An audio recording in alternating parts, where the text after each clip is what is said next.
The lottery ticket trembled in my hand, the numbers glowing under the kitchen's flickering light like fate itself was mocking me. $5 million. My wife, Clara, had won.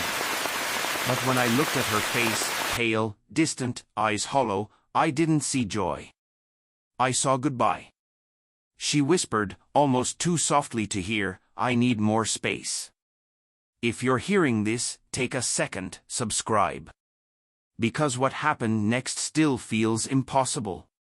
Her words sliced straight through me. After 12 years of marriage, 2 kids, and a home we built from nothing, she wanted space. I stood there in that cheap kitchen light, the smell of burnt toast in the air, her lavender perfume still clinging to the walls, and realized the woman I loved was already gone. "Clara," I asked, my throat dry, "what's going on?" She didn't answer. Just turned her back to me and stared into the sink, her shoulders tight like she was bracing for impact. That night I lay awake in our bed, her side cold, untouched. She'd gone to clear her head. I listened to the hum of the refrigerator and the clock ticking loud enough to feel it in my chest. Every sound reminded me of her silence. Every second, my mind replayed the way she'd looked at me that morning, like I was already a memory. Weeks before, I'd noticed her phone buzzing more often. She'd swipe away messages before I could read the name. I told myself it was work. Stress. Something harmless. But doubt eats slow. Like rust. And once it starts, it doesn't stop. By morning, she sat on the couch, twisting a towel in her hands. Her wedding ring caught the light, and for a second it looked like it was laughing at me. "We need to talk," she said. My stomach dropped. I sat down, trying to steady my breathing. "I've been thinking about what this money means," she said, her voice shaking. "Freedom. Choices. Tom, I haven't been happy.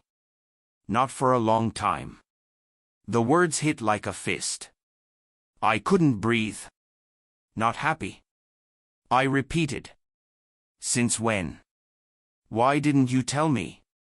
She looked up, eyes full of tears that didn't fall. "I didn't know how," she said.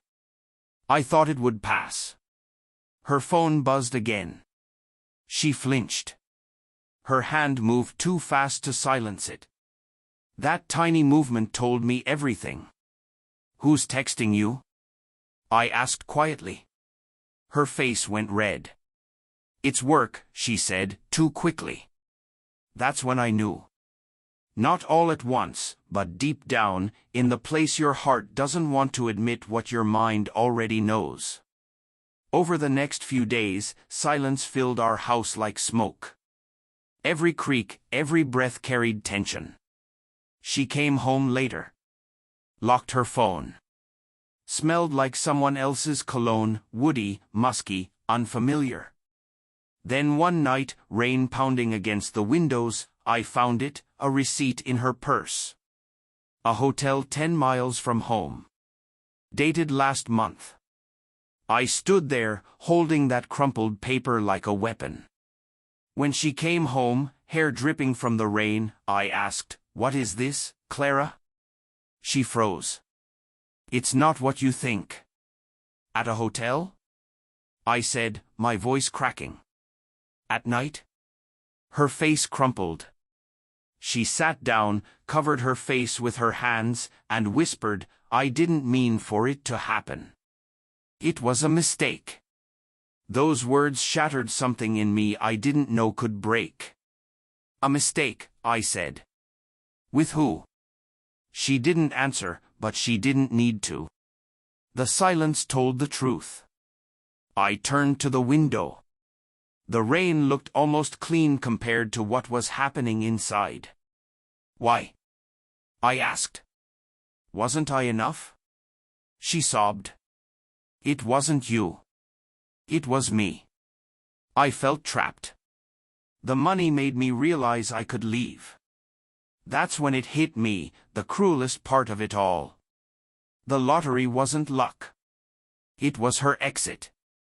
The golden ticket wasn't ours. It was hers. By morning, she was gone.